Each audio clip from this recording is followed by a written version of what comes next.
Good morning.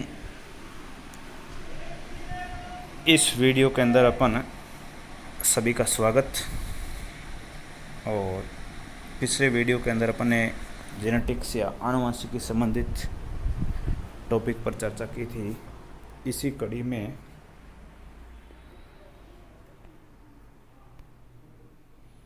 जो अपना इस वीडियो का टॉपिक है वो है जीन इंटरएक्शन, जीन अन्योन्य क्रिया, कि किस प्रकार एक ही जीन के विभिन्न एलील या डिफरेंट जीन आपस में इंटरेक्ट करते हैं, उसको अपन इस वीडियो के अंदर डिस्कस करेंगे। तो सबसे पहले जीन इंटरेक्शन क्या होता है या जीन अन्योन्य क्रिया क्या है, इसकी परिभाषा के बाद में बात करते हैं। तो किसी भी लक्षण विशेष या लक्षण प्रारूप को नियंत्रित करने वाले जीन या एलील के बीच होने वाली जो पारस्परिक क्रिया है, उस क्रिया का नाम है आपका जीन अन्योन्य क्रिया या जीन इंटरेक्शन। तो जीन इंटरेक्शन क्या हुआ? किसी भी फिनोटाइप या किसी ट्रेट को नियंत्रित करने वाले सभी जीन्स या किसी एक जीन के एलील के बीच होने वाला इंटरेक्शन। जीन इंटरेक्शन या जीन अन्योन्य क्रिया दो प्रकार की होती है। एक है एलीलिक जीन अन्योन्य क्रिया या अंतर्जीनी अन्योन्य क्रिया, दूसरी है नॉन एलीलिक जीन अन्योन्य क्रिया या अंतर्जीनी अन्योन्य क्रिया। पहली एलीलिक जीन अन्योन्य क्रिया की बात करें अपन, तो एलीलिक जीन अन्योन्य क्रिया जो है या अंतर्जीनी है, वो एक ही जीन के विभिन्न एलील के बीच होने वाली पारस्परिक क्रिया है। अर्थात उसमें जीन एक ही है लेकिन उसके एलील जो है वो अलग अलग है। उन एलील के बीच जो इंटरेक्शन होगा उसको अपन कहेंगे एलीलिक जीन इंटरेक्शन या इंट्राजीनिक जीन इंटरेक्शन। इसके अंदर कुछ उदाहरण बताए गए हैं। जैसे पहला उदाहरण है अपूर्ण प्रभाविता या इनकम्प्लीट डोमिनेंस, दूसरा उदाहरण है सह प्रभाविता या को डोमिनेंस, तीसरा उदाहरण है इसका घातक जीन्स या लिथल जीन्स। अब दूसरी बात करते हैं अपन नॉन एलीलिक जीन इंटरेक्शन की या इंटरजीनिक इंटरेक्शन।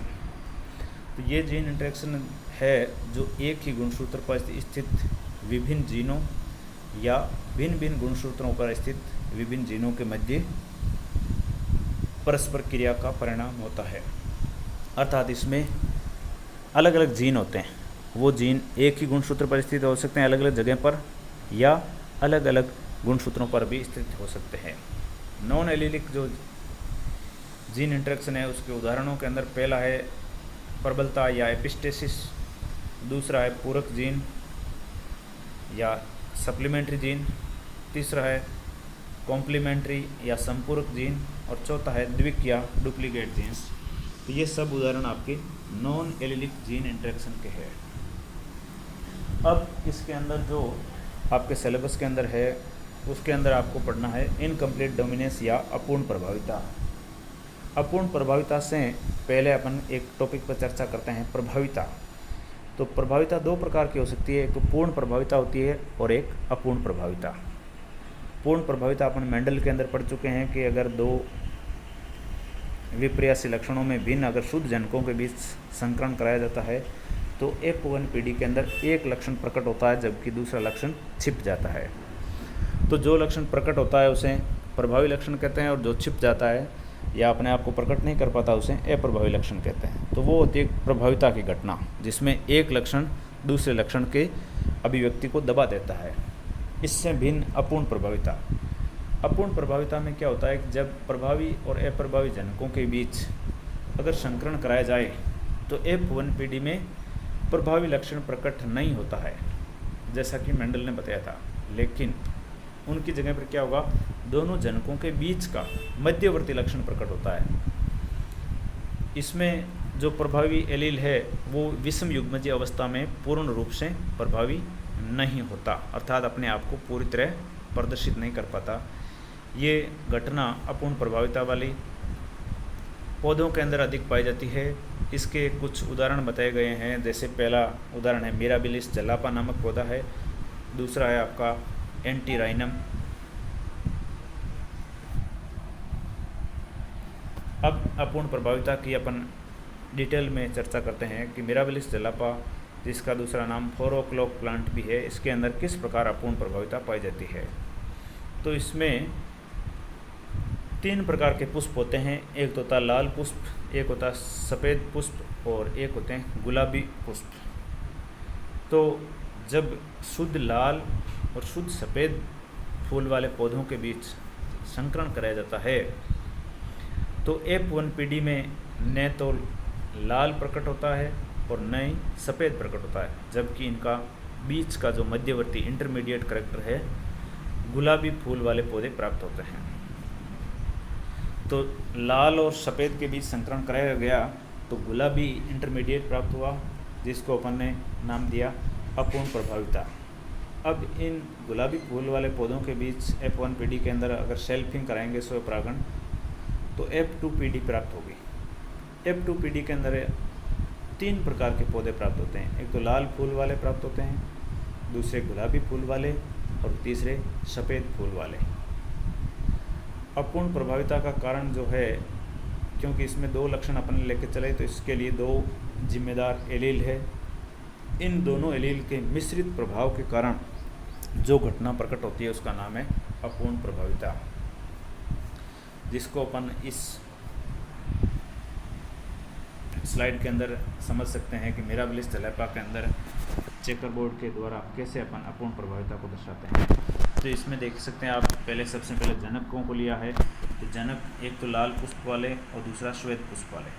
इसका जीनोटाइप जब लिखा गया तो लाल वाले को कैपिटल R से और श्वेत वाले को स्मॉल r से। तो कैपिटल R और ये हो गए स्मॉल r।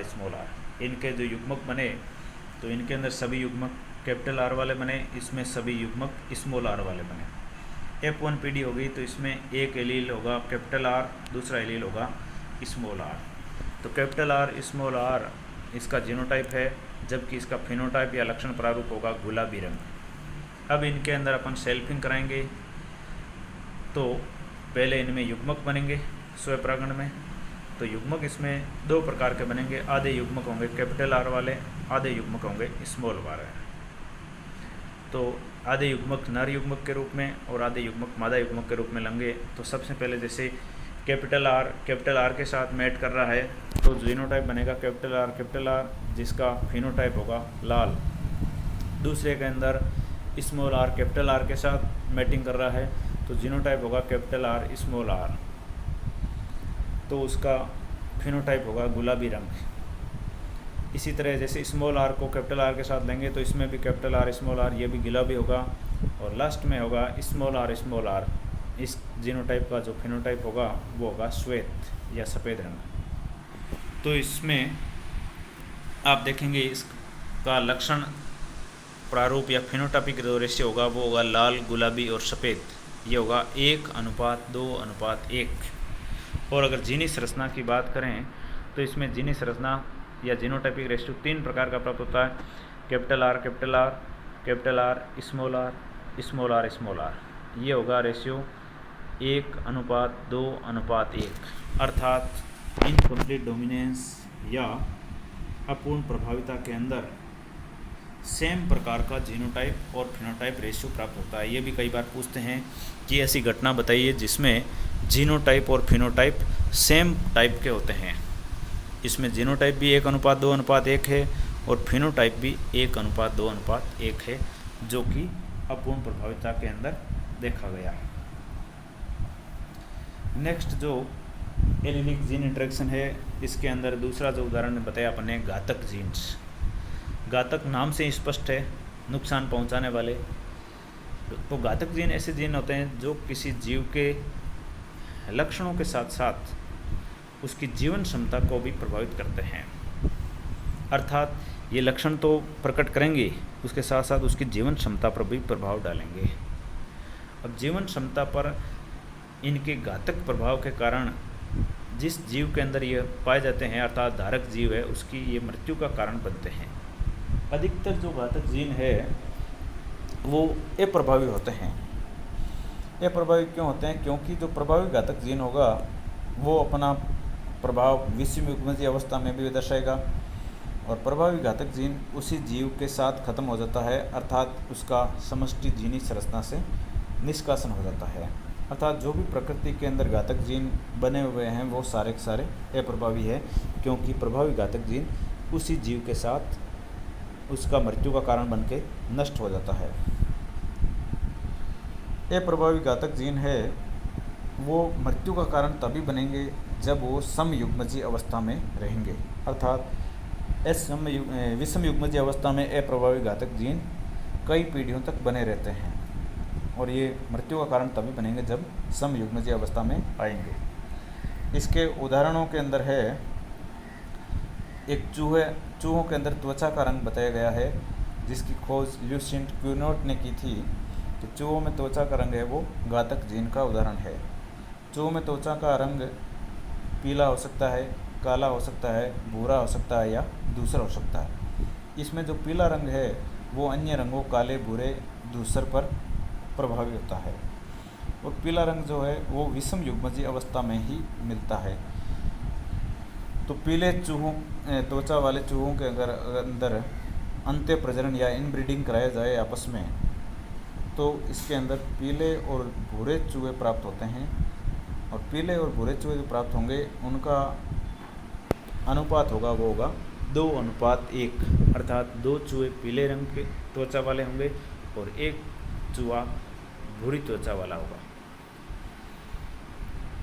इस घातक जीन की वंशागति को अपन इस स्लाइड के अंदर देख सकते हैं कि जो भी पीले त्वचा वाले चूहे हैं वो विषम युग्मजीय होते हैं।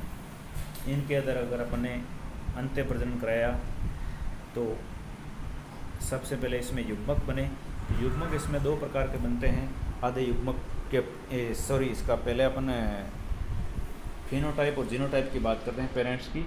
तो जनकों में पहले पीले और पीले के बीच में अपन ने अंत्य प्रजनन कराया, तो इनका जीनोटाइप जब लिखेंगे तो ये विषम युग्मजीय होते हैं, इसलिए इनको लिखते हैं capital Y small y, capital Y small y।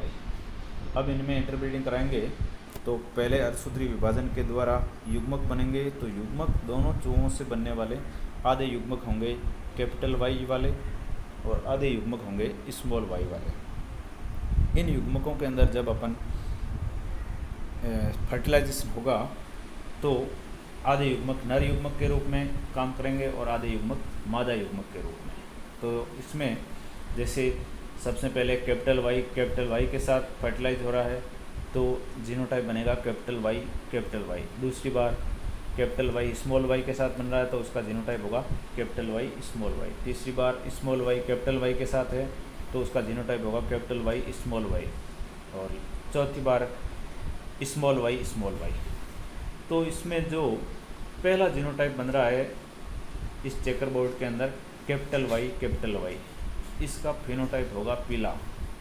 लेकिन ये घातक जीन समयुग्मजीय अवस्था में आ गया, इसलिए समयुग्मजीय अवस्था में आते ही ये इसकी चूहे की मृत्यु का कारण बनेगा और इसी के साथ ही ये चूहा मर जाएगा। इसलिए कैपिटल Y वाला जो चूहा है अपन को जीवित प्राप्त नहीं होगा। अब दूसरा जो है जीनोटाइप इसमें मिल रहा है वो आपका कैपिटल Y स्मॉल y और कैपिटल Y स्मॉल y, इसकी संख्या 2 प्राप्त हो रही है। तो ये दोनों ही के अंदर कैपिटल Y विषम युग्मजीय अवस्था में है और इनका फिनोटाइप होगा पीली त्वचा। अब जो बचा हुआ एक जीनोटाइप है स्मॉल y वाला, इस जीनोटाइप की त्वचा जो होगी वो होगी भूरे रंग की। तो इसमें अपन को 2 प्रकार के जीनोटाइप प्राप्त होंगे, एक तो कैपिटल Y स्मॉल y वाले और एक स्मॉल y वाले। तो अपन इसका जो फिनोटाइप होगा वो होगा पीले रंग वाले और स्मॉल y वाले का होगा भूरे वाले। तो इसका जीनोटाइप और फिनोटाइप रेशियो अपन देखेंगे तो इसमें लक्षण प्रारूप अनुपात होगा पीला अनुपात भूरा इक्वल टू होगा 2:1।